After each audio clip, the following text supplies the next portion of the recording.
Hamlet, la Suprema Corte de Justicia de la Nación le ha corregido la plana al Tribunal Electoral del Poder Judicial de la Federación y creo que el mensaje también le mete un buen raspón al INE.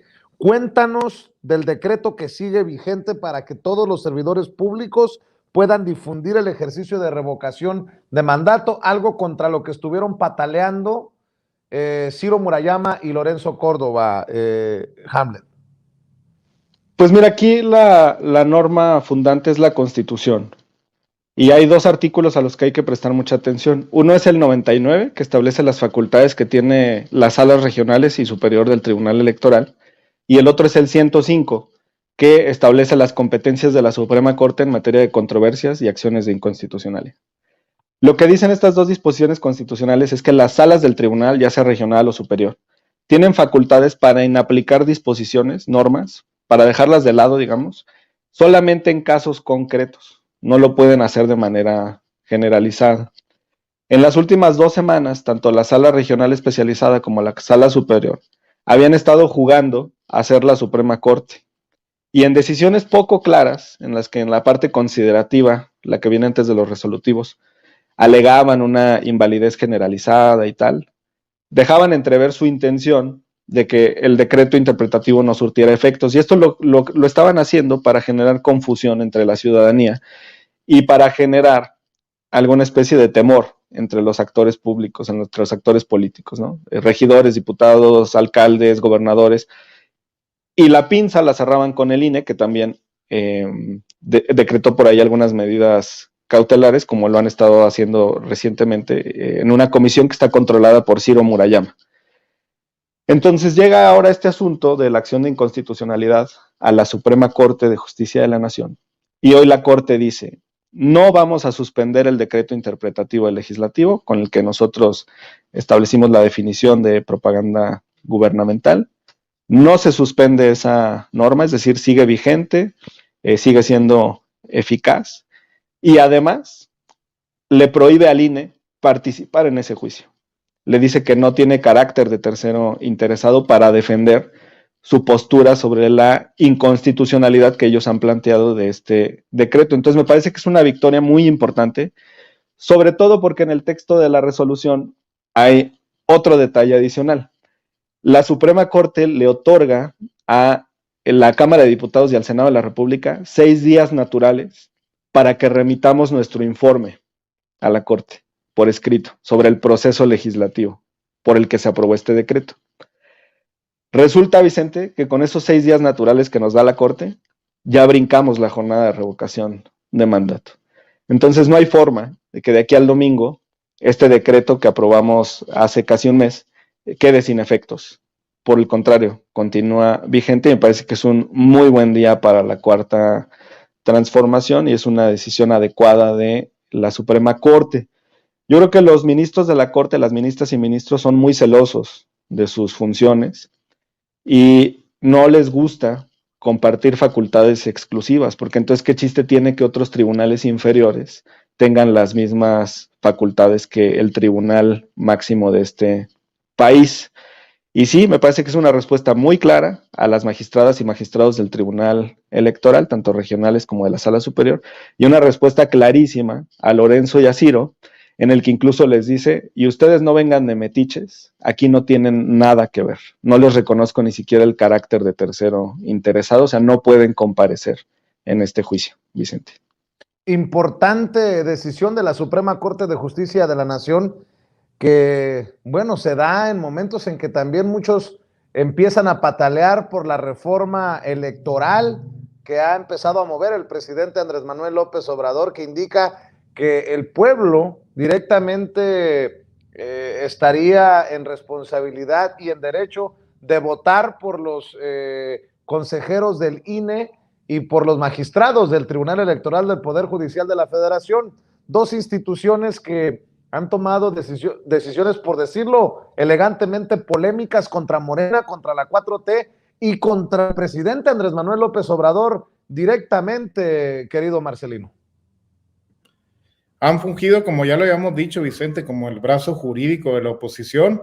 aquí lo bueno que cada lunes nos trae buenas noticias nuestro querido amigo Hamlet para poder expresarnos libremente los que somos servidores y funcionarios públicos. Yo creo que el INE y el tribunal han tomado un papel como se asemeja un poquito con los medios tradicionales de comunicación, con eso que dice el presidente López Obrador, con la calumnia, que cuando no mancha tizna, pues bueno, aunque estén cometiendo ilegalidades, aunque realicen actos que no les competen, que no están en el listado de sus funciones, pues bueno, de todas maneras generan una incertidumbre dentro de los servidores y los funcionarios públicos de todo el país que no ha permitido tener una libertad en este proceso de revocación de mandato. Yo me quedo, claramente tuvimos el domingo la presencia aquí de nuestro flamante secretario de Gobernación, Adán Augusto, y nos decía, bueno, pues vamos a jugárnosla, vamos a arriesgarnos a que el INE, si nos tiene que sancionar, nos sancione,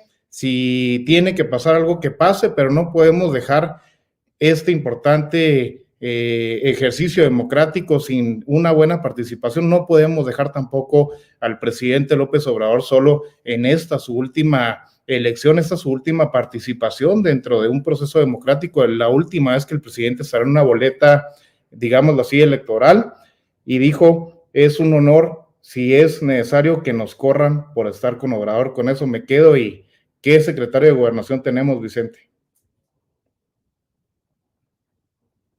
Venir, ojo que por ahí también se puede venir otra guerra contra el presidente, contra la cuarta transformación. Ya se está hablando de si se han utilizado recursos públicos del secretario de Gobernación, del comandante de la Guardia Nacional, de si se estuvo viajando en un avión de la Guardia Nacional para eventos del partido. En fin, Norman, se le van sumando elementos y esto se pone muy interesante. Sí, muy interesante. Fíjate que esta mañana yo con un amigo contrastaba los viajes con motivos de pláticas o reuniones de seguridad por parte del director de la Guardia Nacional y del propio secretario de Gobernación en diferentes estados como parte de sus funciones, con aquellos viajes que hacían en el avión presidencial las hijastras o hijastros de Peña Nieto a París en aquel avión faraónico, avión presidencial. Y bueno, yo creo que cada quien justifica de alguna forma sus propios ataques a través de argumentos válidos, otros argumentos son por lo menos grotescos. Vemos la doble vara con que el INE ha venido midiendo la participación de diferentes personajes públicos, en donde tú lo has comentado, Riquelme, el gobernador de Coahuila, exhorta a la población a que no vote en este ejercicio de revocación de mandato, y por otro lado, fustiga la participación del presidente o de otros funcionarios. Es decir, esto es un absurdo, ¿no? Es un poquito como si nos remontamos a 2017 en la campaña por el gobierno del Estado de México. Recuerdo perfectamente bien cuando Peña Nieto decide utilizar a su gabinete y a todo su gabinete, le da varios municipios del Estado de México y los manda. Se crean oficinas, se crean casas de recepción, etcétera, para que ellos vayan a alentar y empujar y a operar la candidatura de Alfredo del Mazo. Eso lo sabe bien Alfredo del Mazo, eso lo supo bien todo el mundo. Y sin embargo el INE se quedó callado, como siempre, ¿no? Es decir, quedó muy claro al servicio de quienes están. Sabemos que ellos fueron puestos, también los consejeros, por el PRI y por el PAN, y que obedecen a pie juntillas justamente las disposiciones de estos, ¿no? Es algo notable que tengan el cinismo para poder todavía salir a quejarse, ¿no? Qué buena noticia nos da Hamlet, en el sentido de que ya cualquier funcionario público se podrá mostrar abiertamente en favor de la promoción de una obligación de carácter cívica que tenemos todos los mexicanos, ¿no? no somos una gran oportunidad. Tenemos que decidir, como diría el presidente López Obrador, no hay espacio, no hay lugar para medias tintas, y la gente tenemos que mostrar nuestros propósitos, nuestras preferencias, nuestros quereres, vamos, sin ambigüedad, ¿no? En este caso, estamos hablando que la revocación de mandato es un ejercicio democrático atípico en muchos países, inclusive en México, pero al cual poco a poco nos tendremos que ir acostumbrando. Tendremos la posibilidad de suspender en sus funciones o de quitar en sus funciones a aquel funcionario, presidente municipal, gobernador, presidente de la República, que no esté cumpliendo de una manera objetiva con el puesto para el cual fue votado, para el que fue elegido. Entonces, se deben entender, yo decía por ahí en un tuit hace un rato, que qué argumentos pueden tener el PRI, el PAN y la oposición en su conjunto para decirle a sus seguidores, no voten para quitar al presidente López Obrador, no voten para revocar sus poderes. Es decir, qué absurdo, ¿no? Es decir, ¿con qué cara les piden esto? Riquelme, ¿cómo sale a decir, no voten? A ver, ¿por qué no vamos a votar? Si ustedes mismos, todos los partidos políticos en México, votaron en favor de la existencia de esta ley. Entonces, ¿por qué ahora desconocerla? Es decir, ¿de qué se trata? ¿Cómo les dices, no? Es decir, ¿cómo les dices a tus seguidores, no votes para revocar el mandato del presidente López Obrador? Parece algo muy infantil. Bueno, lo es. Hamlet, de hecho, traes otro tema por